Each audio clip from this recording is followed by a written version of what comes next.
all born, we will all die, and we spend a lot of time talking about the early transitions in our life: birth, schooling, marriage, partnerships, divorce, maybe sickness, but rarely dying and death. And since it is part of something we'll all experience, I think those are the conversations we need to have. And so that's my current interest in helping people do that work, but it is a major pivot from what I have done in the past.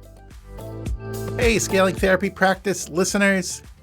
AI is changing everything about the work we do. I'm sure you've seen it and you felt it, and it's even changing the SEO and how we show up on web pages. And honestly, if you're like me, the change of pace that things are changing, it's an awkward sentence, but the change of pace is just overwhelming. I need a simple plan, something I can do over and over again with clear instructions that I can do myself. So I called Daniel Fava, one of the best SEO experts I know for private practices, and he's going to put together a free live session to walk us through a simple SEO plan. It's called a simple SEO strategy for your private practice. It's happening Friday, April 25th, 11 a.m. to 12 p.m. Click the link in the show notes to save your seat, because if the right people can't find you online, then you can't help them. So let's change that.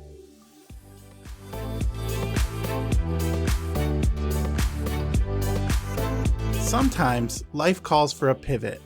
That's a bold step into something new.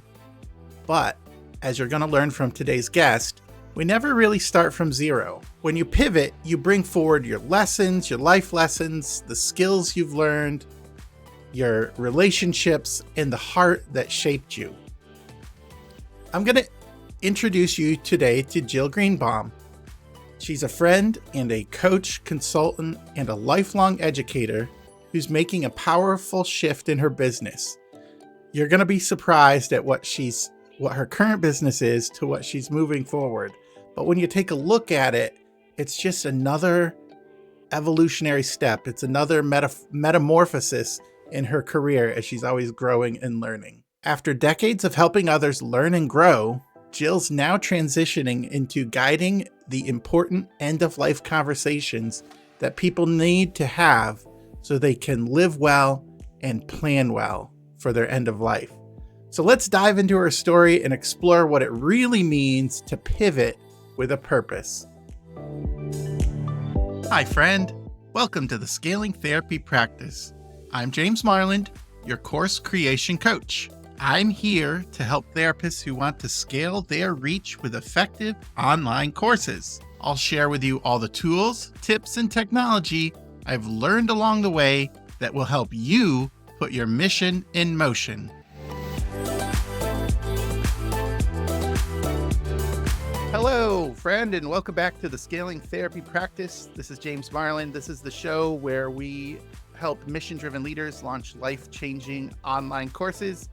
Today, I'm here with my friend Jill Greenbaum. She is a coach consultant, and she is going through a pivot in her business. And I met her at an event, and it's just been a wonderful relationship. I've learned a lot. She's a teacher and coach at heart. And so I'm really pleased to have her on the show. Jill, welcome to the show. Thanks so much, James. I'm delighted to be here. So can you tell us, we're going to talk about pivoting today and pivoting in your business, doing something a little different than what you started out doing. Sure. So Jill, why don't you catch us up, get us caught up to speed and tell us about what you've been doing for the last several years and bring us up to the point where you decided I need to make a pivot. Absolutely. So going back a couple of decades, because I've been around the planet a few times, I used to be a public school teacher in New York City, always working with children with special needs. And so in those settings, I was a teacher, principal, and administrator, and that led me to a doctorate in curriculum development, which is really perfect around course design. And I also had some work, which will show up later when we talk more. I was a volunteer and then paid staff in rape crisis centers in the U.S., starting from back in the 70s. And that's related to the pivot that I'm doing. But I spent time working in schools and also then shifted to working as a consultant. So I've had my own business for over 24 years, focusing on curriculum development, or in the business world, we'd say instructional design. and training trainers to be better trainers. So that was a big part of what I did when I consulted for Fortune 500 companies. And I love that work. And it led to a lot of other things. And one of those things is becoming a visual practitioner. So maybe you've seen someone at a conference and they're up at a giant piece of paper up at the wall and they're scribing and drawing what the speaker is saying. And so I moved into that field in part because of my consulting, realizing that the visuals in training materials back in the mid-90s weren't what they could have been. So I wanted to create some of my own, and that led me to become a visual practitioner, which led to more work as a facilitator, which is different than being a trainer, and also into coaching. And so I'm an appreciative inquiry coach. So that's a particular view on how you approach coaching in life and all of that. And one thing just led to another, and it seemed really seamless because I love to learn and share what I learn. And those are the variety of ways in which I did it. So that was the business that was really rocking for a good 2 decades. And then I, long story short, made a business trip to Singapore and thought, oh my gosh, I need to learn about, the culture I'm going to be seeing. So I read a book on Buddhism. I visited many temples and became, consequently, Buddhist in orientation. And so I'm a formal student now. And that led to where I am now, which is with a deep interest in end-of-life issues and wanting to help people have those really important conversations because we're all born, we will all die, and we spend a lot of time talking about the early transitions in our life, birth, schooling, marriage, partnerships, divorce, maybe sickness, but rarely dying and death. And since it is part of something we'll all experience, I think those are the conversations we need to have. And so that's my current interest in helping people do that work, but it is a major pivot from what I have done in the past. Yeah, I'm as you're telling your story, I'm like blinking. I'm like you can't hear it on the podcast, but I'm like it's like such a whiplash of a transition from educational design and communication. Well, the communication part really overlaps, but Sure. educational design, coaching to like having, making these last moments count and the end of life conversations. Yeah. It's totally different audience. It's Yes. it's like I'm trying to connect the dots in my head. How do you go? How do you go from a successful business for two decades or Mhm. however long it was Sure. to a completely new business? Well, maybe like 90% new business with new clients, new web page, new handouts, new email, Uh-huh. new like New yeah, identity. new Yeah. everything. Yeah, totally. And James, you are in the position of my potential clients, right? Who don't know me at all. Or if Mhm. people know me because I've been part of international organizations and sat on boards in my field. So people know me around the world as a visual practitioner, as a Right. consultant for a German company that teaches people visual thinking. And I'm taking all of that with me, meaning my skills, into my new business. But people are hesitant enough to talk about bringing drawing into their work, even though we know Yep. how the human brain works and how helpful it is to have visual cues and explanations and all of that. They are more hesitant to talk about dying and death. And so Mhm. also, I mean, that's where I bring in my appreciative inquiry work and an appreciative living approach to talking about all of our life and how do we live every day more fully. But you're right, it's an absolute pivot. And so I've been working to take people on that ride with me by showing them how I use visuals. And they know it from the past in my training, my coaching, my facilitation. They've seen my work, and now they're starting to see it in what I'm creating in this new field. So a training program that I just designed, which is called Live Well, End Well, has Mm. visuals in it. And it's an approach towards the process that is very values based, which business can be, but there's not always leading with values when we talk about training in business. So it's not always only values based. It's a workbook that I've created that has visuals in it to support the process and to help people create their own if they want to. And that actually is a reminder of what I did when I created a coaching program for teens in the during the college admissions process. My daughter was going through the process. I thought, she's having an okay time, but this could be better. And I know coaching and I know education, so let me develop something. So I developed a book for teens that has great content, which is mostly asking questions so they can understand themselves better, but also visuals to help them sort through the process themselves. And that book became the backbone of my coaching program. It's up on Amazon and still sells. People can do it on their own. What's the title? It's called How to Major in You and Find the Right College. Oh, that's awesome. That's Eh, a great problem-solving, benefit-driven title. Yeah. And that, yeah, that's absolutely perfect. And I loved it. I love doing it. And I love the option of people can do it on their own. They can do it with me in group coaching, or they can do it with me individually. And so that's the model that I'm following in making this pivot, is that the workbook I'm creating for my pilot is around, you can do this with me in a group. You can do this with me one-to-one, or it will end up on bookshelves within this year. You can do it on your own if that's what you want to do, because some of these things are very private and they choose not to, share with other people. So there's a lot to talk about, because we could probably spend 20 minutes talking about communication and drawing, and we could probably spend Right. quite a bit of time talking about how do you have these conversations and actually the content Yes. of it. I think for the audience, as they're thinking about, hey, I'm a therapist and maybe I'm starting to think into coaching products or Right. or workbooks or Sure. downloadable products or even a podcast or some sort of course, that's a pivot. They'll probably be doing similar things or using some of the, just like you, using their experience and knowledge to build on what they're going forward with. But that's a major investment, especially when you earn money doing the other thing. Yes. Right now, and the other thing is just I hope I'm going to earn money. I think I'm going to earn money, or Right. I'm passionate about this product or this group of people, and I really want to serve them. So I'm going to release something that helps them.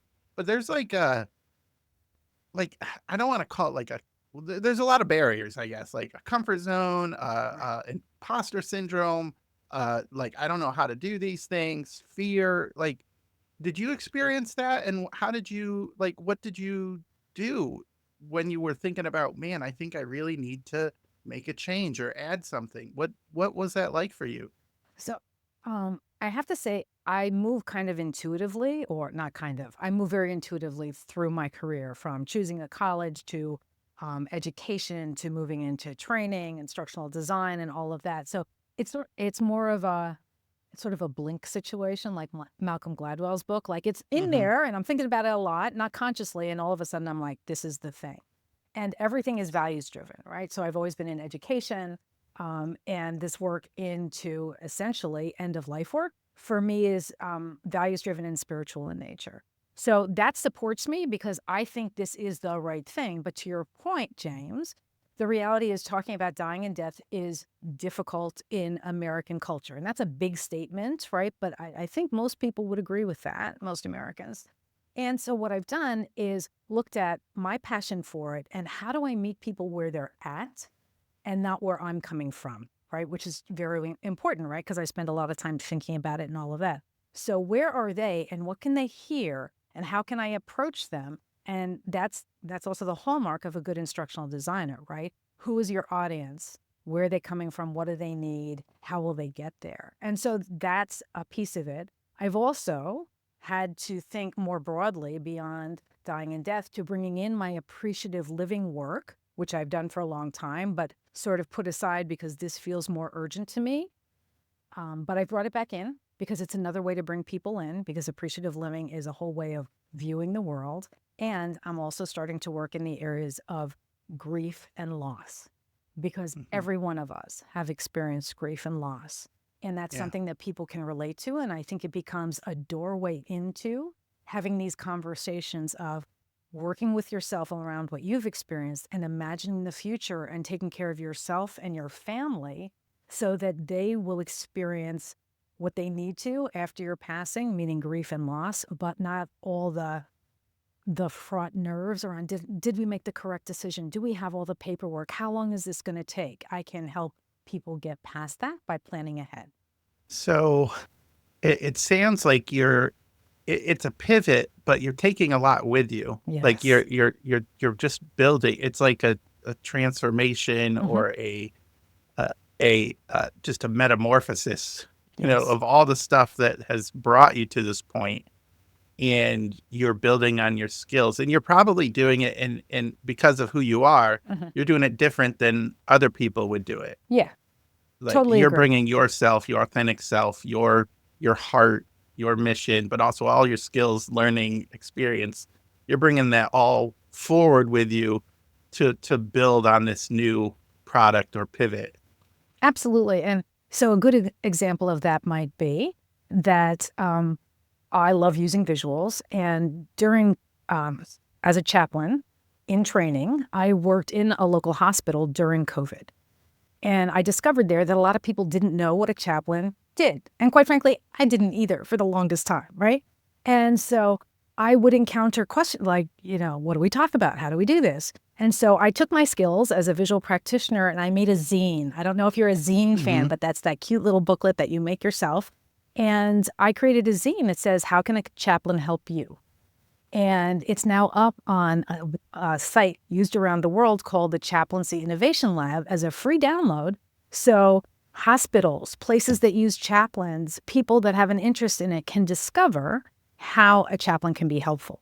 So that's me just seeing a need, making something small and meeting it and moving on to the next thing. And I think that's a piece of it too. So let's talk about what the transformation process, for the pivoting process, because Sure. it sounds like you got to create new tools, new resources, new Totally. clients.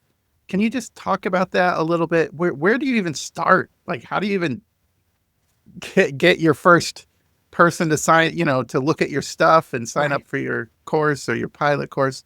How do you get started? Sure. And I have to say, um, in, in a way, it's in a way it's easy and in a way it's challenging. The easy part is I have a network that already exists of people that know and trust me. And they might be former customers, but they're probably also colleagues. And I can reach out to them and say, gosh, I'd love to get your opinion about this. And some of those people are already in this field. And so their information is good, but skewed, right? It's not jaded, it's not tainted, but it's skewed towards, oh, I'm already in this kind of thing. And I also reached out to friends and family. And I reached out to people that have nothing, and I don't know how they even think about this, and said, look, would you help me? 15, 20-minute conversation. I have 6 questions I want to ask you about this. And they'll do it because we And you have a just said relationship. end of life. Like, Yeah, can you share your I, opinion on end of life yeah, I gave them, conversations or whatever? yeah, Just a short, it sounds like a short, can you help me email? absolutely. So it was just a Okay. couple of lines that says, I'm embarking in this new area. It's about end-of-life planning, and it's not the paperwork piece. It's not financials. It's not wills. It's not trust. It's about how do you make your plans and how do you talk to your family members and what does quality of life look like to you? And when you spend a couple Mm. minutes talking with me about how important these are to you and how likely you might be to step into a course like that or a program, and people did, and that's where I started. And so I also shared my research with everyone that helped me so they would know what they had contributed to and they could feel it was bigger than just that 15 or 20-minute conversation. And some of those people are actually interested in the program that I'm doing now because it stimulated them to think more. Yeah. Awesome. And when you follow up, I'm sure you said something like, this is the results. Yes. This could be the topic outline. Mhm. Did you have a conversation with them or did you send the email? I sent How did you follow up? Yeah, so that's a good question. What I did was I had sent that original email, the people that agreed, we had the conversation. I followed up with a quick email that said, I would love to tell you about the Okay. research, just 10 minutes of time, and this is what it looks like. And then if they were interested, which of course I asked, I'm happy to send you, what the outline is looking like at this Yeah. point in Yeah. time. Yeah, Okay. And then you can follow up with other exactly. questions or like, would you like to talk about it? Or Right, if they're like super interested, like, whoa, this is exactly what I need. right, Then it's just if it's exactly what you need, it's not selling. You're right, like solving their problem. exactly. Absolutely. I love getting to that point where you're not like, oh, do you want this? Oh, I don't know. How much is it? What's going on? Like, Mhm. it's like, oh man, you've nailed the problem. Where do I sign up? Yeah. That people pay for problem solvers. Right. Like, Absolutely. And my language as an appreciative inquiry facilitator would be, it's an opportunity to step into something that's important to you and to your circle. And I will say, there are a lot of myths out there, like, oh, Jill, your client base is probably people in their 70s and 80s and they're not well. And the answer is no. Actually, my client base is people in their 50s and 60s who are well and are either thinking of helping their parents and they're not quite sure how to do it or have those conversations, or they're thinking ahead for their family because honestly, James, right now is given, nothing beyond now is given. Yeah. So we may be alive another 2 days, we may be alive for another 20 years, and we have no idea. And, you know, that's a fear that's in the back of our head that we don't often think about, right? And yet, if we can take care of that fear, like, I've made my plans, I know what I want my funeral to look like, I know how I want to be buried and what that ceremony is going to be like, I know where my possessions are going, I've done all my credit card information, and, you know, all of that is there for someone to just step into and deal with, then we've taken a load off of ourselves and we can feel more comfortable with our, you know, what we're leaving our families. Yeah, because if you don't have those conversations, if you don't work it out, like you're postponing the uncomfortable conversations, but you're also delaying yourself the relief that you get from doing that. Absolutely. I was thinking, as you were talking about funerals and like making the last several years of your life, no day is promised. And how do you make the most of your time? I was thinking about, you know, recently a friend, a neighbor of my wife, when she was growing up, died. And she's like, do you want to go to the funeral? And I'm like, not really. Like, funerals are uncomfortable, and I didn't really know them. But I also remember there's a phrase I think it's in Ecclesiastes, where funerals are better than parties or something. So I'm always like, okay, I know I should go. And the reason for that is, you know, you just what you said, you don't think about the end of life, or you put it off. And going to a funeral or thinking about end of life really puts your life in perspective. It really gives you, like, you number your days, or you value what you have. Yes. And so I went to this funeral, and just they talked about the man's life and the good things that he did and what he meant to his family, and how consistent he was. He was consistent, you know, at work, at home, in the community, at church, like just all sorts of like great things. And it got me to thinking, you know, he did live his best life. He was making a difference with what he had, wherever he was, whenever he was. And it was just a big challenge. And I'm like, you know what? Funerals are a great reminder that we're not here forever. Right. And that your life, if you live a life that counts, you're going to be happier you're going to make the world a better place. Absolutely. And so a product or a service, I guess, like yours, really helps people put things in perspective and get the big things done, get the important things done, so that you can leave a legacy and you can make those last moments count. It's so anyways, true.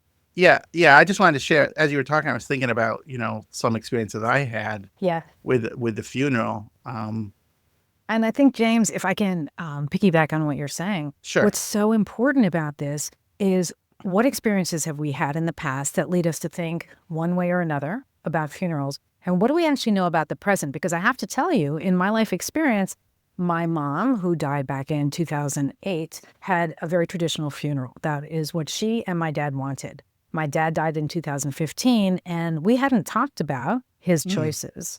And quite honestly, I know he would have preferred medical aid in dying than the death that he had, and the last few months of his life. And that has made me an advocate in my state of New York for getting medical aid in dying to be legal here. So the things that we don't know, like, there are things that are called life celebrations that happen before a person dies so that they can celebrate with the people that they care about, and then they don't do a funeral.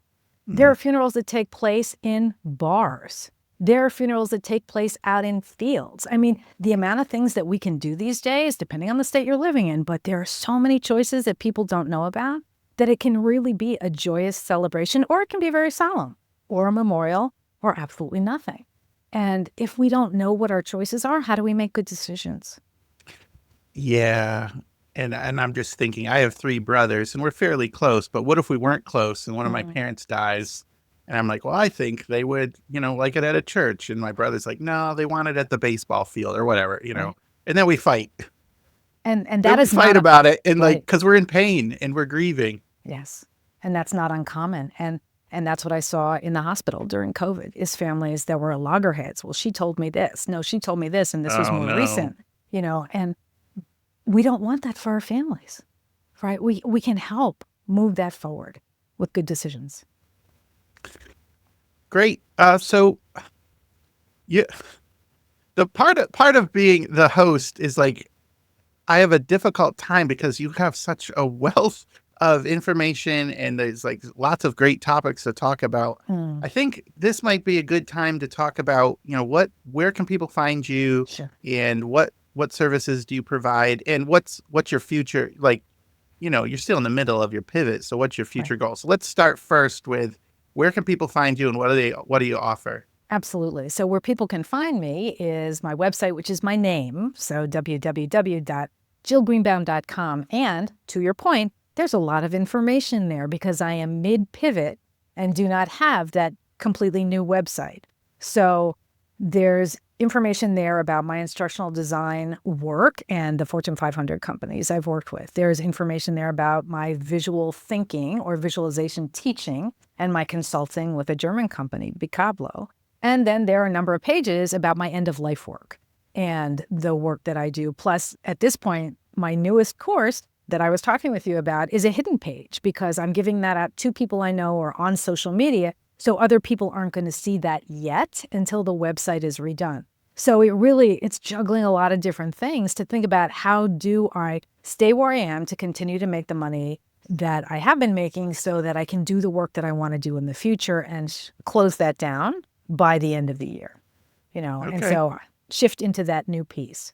And so the services that I offer would be, in part of the question that you asked, would be the program that can be done either individually in a group, or presumably by the fall, the book will be up on a bookshelf and you can do your own work. And this is about live well, end well, and planning for where you are. And it uses an appreciative inquiry model to address those questions, which is very supportive and forward-looking.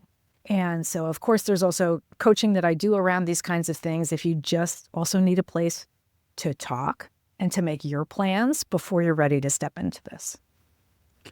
That's wonderful. It's such a needed service. I remember we had a conversation with some family members and nobody knew what they were doing. We didn't know what to talk about. It was just sort of like dropped on our lap with no preparation. Right. So, it was sort of like deer in the headlights. Okay, that happened sort of conversation. Mm-hmm. And then there was a little bit of confusion at the end. Did they really say this? Did this really happen? So anyways, I could definitely see the need for this and the problem that it solves and the benefit that it gives to people as they engage with their loved ones on this topic that we really need to talk about. Yeah. You're not going to solve it by not talking about it and not addressing it. So, Absolutely. man, Jill, you've been a great guest. Thanks so much for being on the show. And where can people find these resources? Sure thing, James. Well, my website is my name, Jill Greenbaum, so jillgreenbaum.com. And I have to say, what a pleasure to talk about this. I love the opportunity to share and to talk and to help people get a broader understanding to begin to consider this work. And the good news is, aside from my website, there are so many resources out there. Just begin to look. They're there as soon as you start looking. Thanks so much, Jill. Hey, thanks for listening to the show. It's now time to put your mission in motion.